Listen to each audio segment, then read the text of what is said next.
Hello, and thank you for giving up your very valuable time to attend this session. This session is going to be all about how ABM is broken and how you can fix it with Allbound. So firstly, let me introduce myself. My name's Olley. I'm a CRO and a founder. I used to be a lawyer, which makes me, I suppose, hard to debate with. I'm also a twin, which means there's another better looking version of this photo in my twin brother somewhere out there in the world. But really importantly, I've been obsessed with account-based marketing for the past, let's say, 8 years. And it's something that's very, very close to my heart.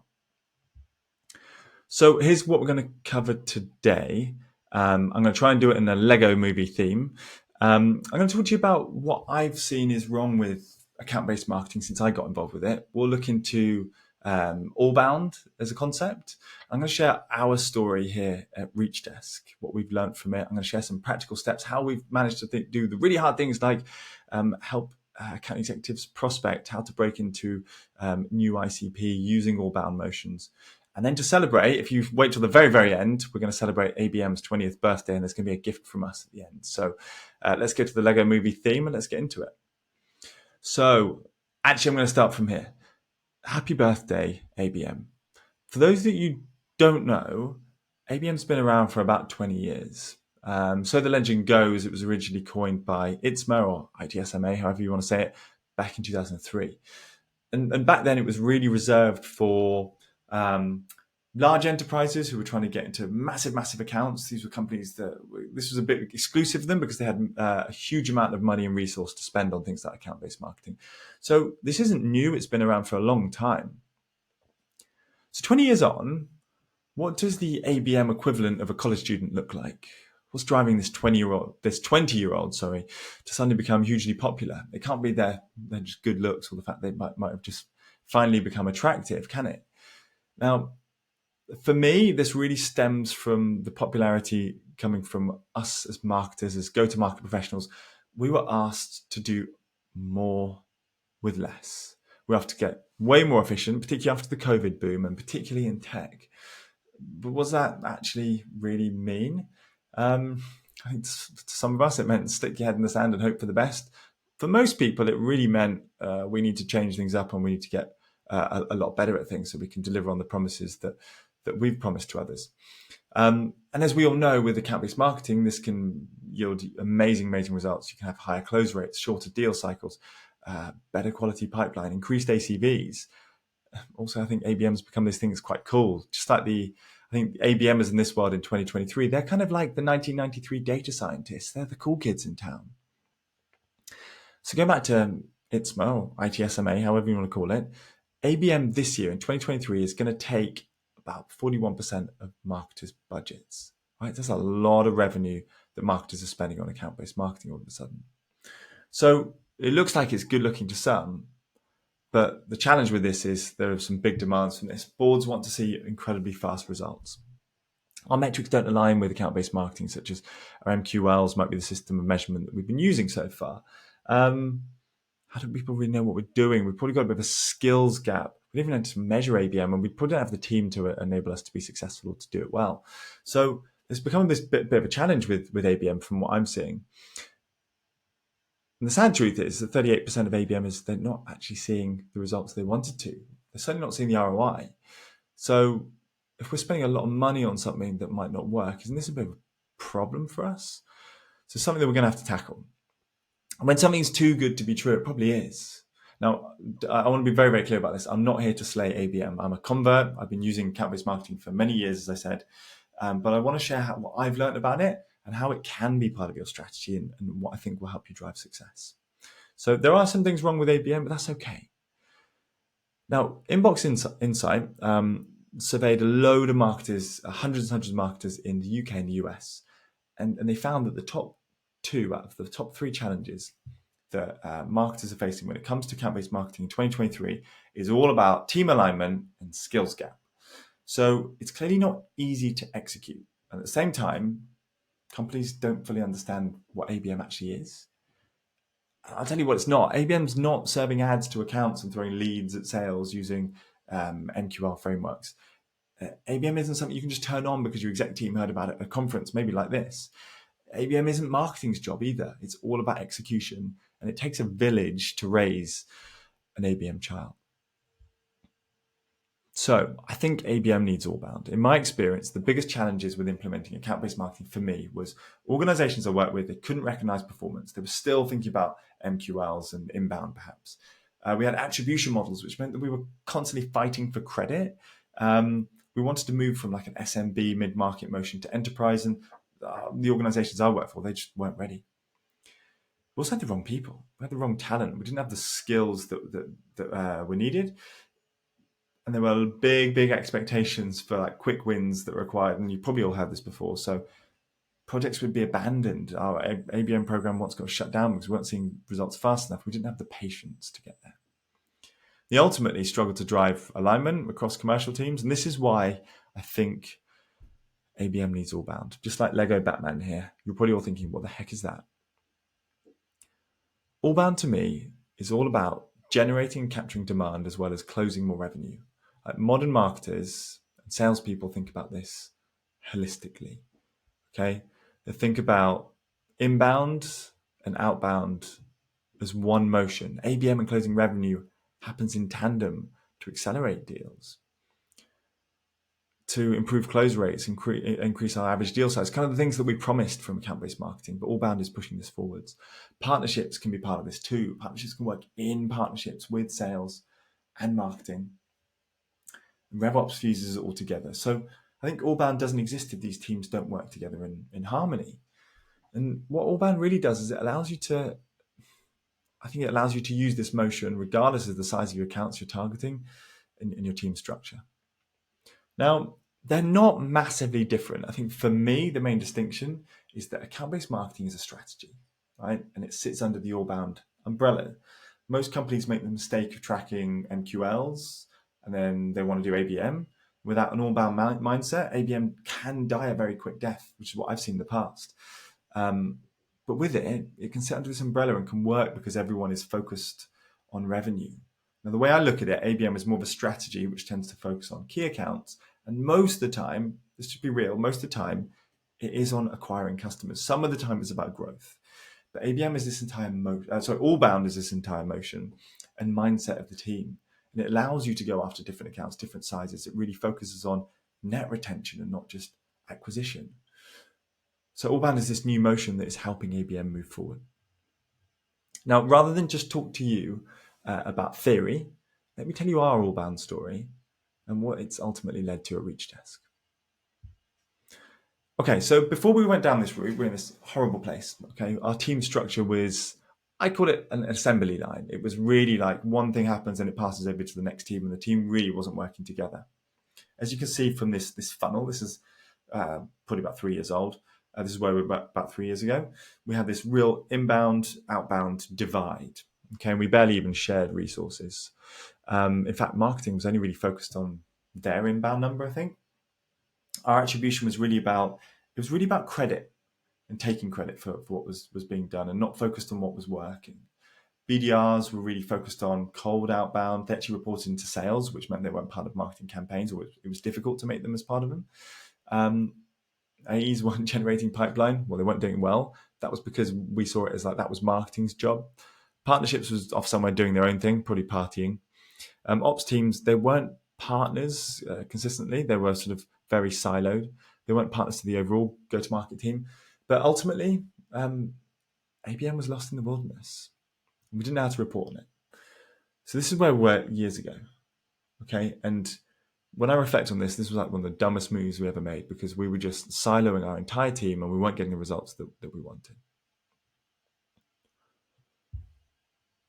So we had to make a fair few changes. And apologies for the list that I'm about to give you, but I thought it made sense to help visualize what we had to go through. So what do we have to change? Now, the first thing we changed is we got everyone focused on revenue and net retention rate. That was the big thing that we had to focus everyone's mindsets towards. Revenue was the key thing. It wasn't MQLs. It wasn't even qualified pipeline. It was revenue for everyone. So once we got that mindset changed, the first thing I did is I changed everyone's comp plans. Like, do not underestimate the power of compensation and how it can change behavior. Comp plans would change to focus on this revenue across the board. Even all of like our BDR team, that was a lot of their comp was was based on this. Marketing, not just marketing leadership, but all of marketing were focused on revenue too. It just changed the dynamic in the conversation. We changed our mindset to being what I call first to the party. Okay, so we're using things like 6sense now and various layers of data so that we can generate opportunities before they could submit a demo request. First, the party now wins. So I would much rather enable a BDR or an AE or someone of an equivalent job to be able to reach out to a company who's in market and then book a meeting that way rather than wait for them to submit, let's say, an inbound demo request. All right, it's a very different mindset. First, the party now wins. BDR focus, I've kind of alluded to this, but we really focused on close rate, the personas they were going after, movement from like stage 1 to stage 2, close rate from there onwards, and really focusing them on revenue. And this changed the quality of our pipeline instantly. I think marketing really helped on the self-gen side of things. They were helping route account selection, one-to-one campaigns, growth as well. It wasn't like an inbound only motion. The thing I've forgotten here is actually we started podding up our BDRs and AEs as well. So we created these smaller pods, which fostered much healthier collaboration and bringing those teams together. All of a sudden, partnerships, it wasn't just, as I mentioned, I kind of made the joke, maybe an unfair one, but partnerships, they just weren't part of the mix. And we saw the value they could bring with referrals, with helping partners talk to one another, customers, too. So they're really thinking about generating pipeline, but also helping close them. Okay. This is the thing that really blew my mind. We changed the way we planned our marketing campaigns. Okay. So before it was really like top of funnel focused, inbound, that top right, I think it was, I showed you earlier. Now we're thinking about a customer journey mapped based on like key buyer stages. And really importantly, we brought sales into that planning process. We asked them for their opinion on it, and they had a voice in the matter to an extent, obviously, as you can imagine. But we were mapping the initiatives we were doing for marketing almost backwards from when we were closing revenue all the way to the top of the funnel, as we've seen before. We were thinking about this whole journey holistically and really mapping to those key stages that I'll show you in a second. And that really changed the initiatives that we were doing.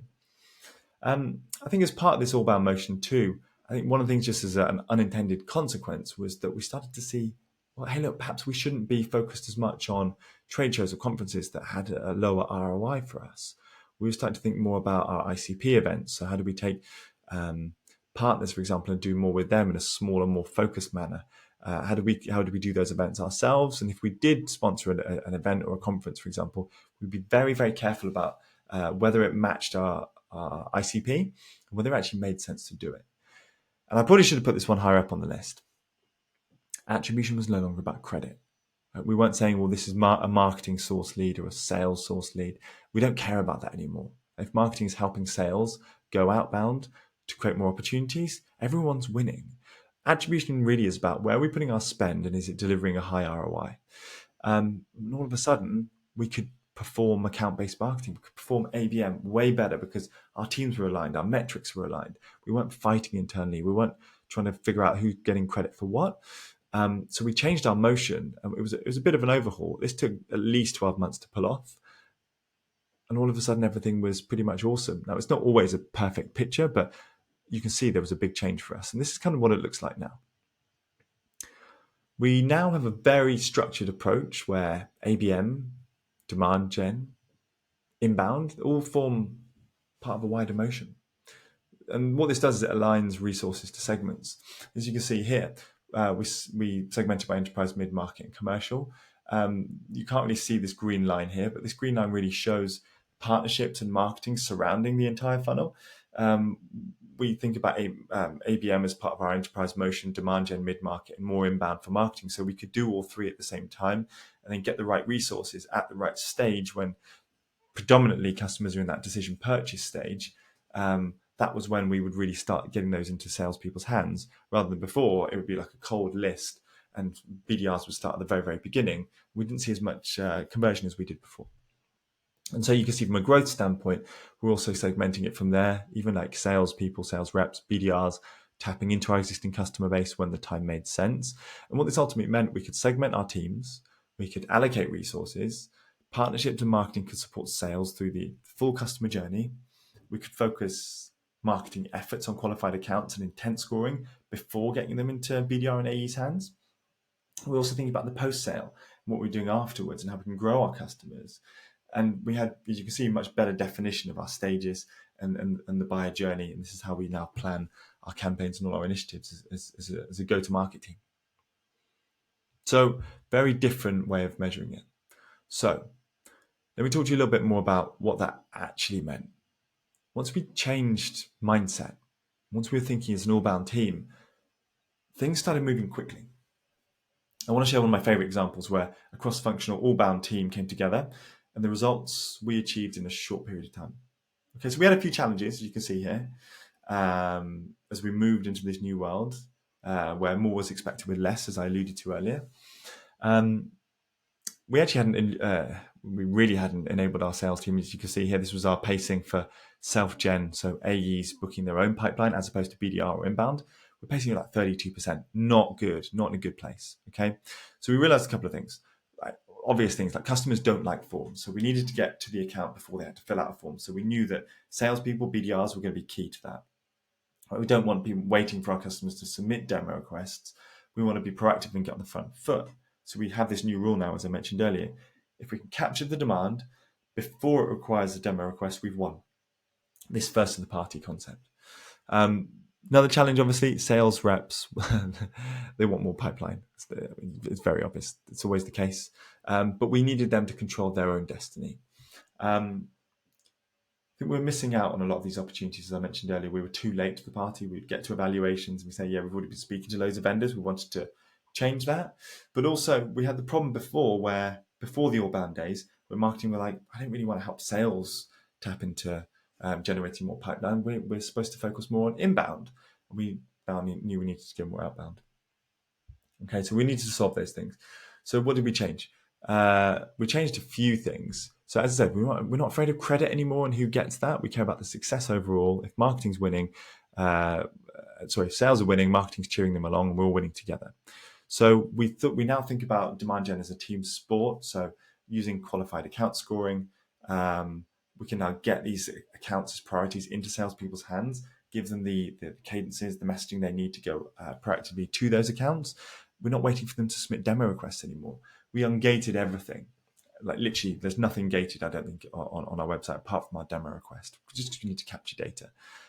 Demand gen is thinking about how we can improve pipeline overall. And at BDR, inbound, AE-led pipeline, partner, these are more like levers that they can pull and accelerate here and there. We trained our AEs as well to prospect like BDRs. We're actually investing in that same training. RevOps was critical. All right, they were assigning these in-market accounts every week so that we were refreshing account books. We didn't have this static list which you'd refresh every 3 months. This is a weekly thing, smaller drip feed of high intent accounts that would allow AEs to be more proactive. And for the ones that did want to submit demo requests, we're not going to get to 100% of those accounts. They could go through Chili Piper, which routed them straight to the AE rather than have these sort of static steps before where you've got to go through a BANT qualification, for example. And really importantly, we started running these multi-channel cadences using direct mail and gifting, video, email, phone, social selling, and we had to train our AEs to be able to do that. And this is what it led to. In the space of 3 months, we went from like 35% pacing to like really exceeding our self-gen targets because we had this motion that we were working towards as a team.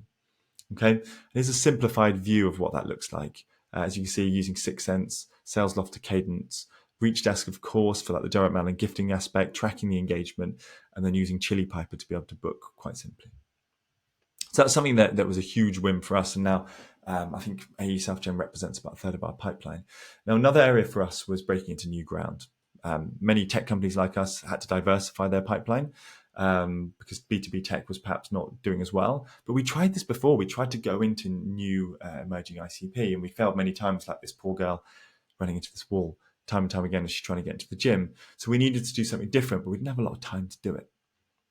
And so the starting point here was really to use intent data. So what you see here is essentially different industry verticals based on how many accounts of sub-verticals within them that are showing high intent. So we're using high intent data from our own campaigns and from third-party intent.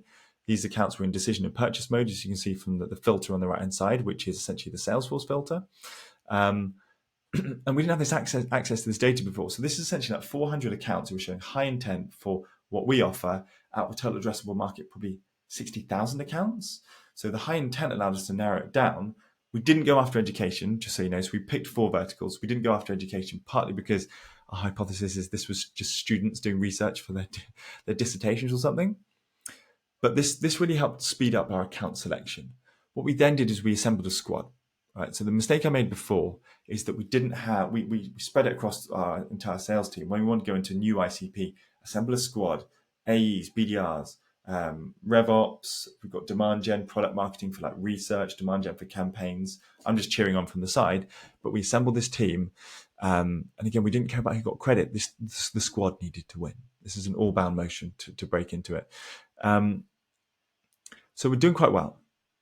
We've seen this whole new opportunity ahead of us. And without shifting to an all-bound mindset, I don't think we would have pulled this off. The reason why I say that is because in the first 2 weeks of just launching this initiative, we generated more in 2 weeks than we did in the entire first 2 months when we tried it before. That's with a team a third of the size. We have regular stand-ups, and I'm not allowed to talk about the revenue from this, but let's just say that's on track too. But this was a total game changer for us, and now we're going into totally new verticals than we'd ever seen before. So we're nearly done here. We got so on board with Allbound that we actually reshaped our own product and offering to an Allbound lifecycle, as you can see here. We're helping companies use direct mail and gifting along the way anyway.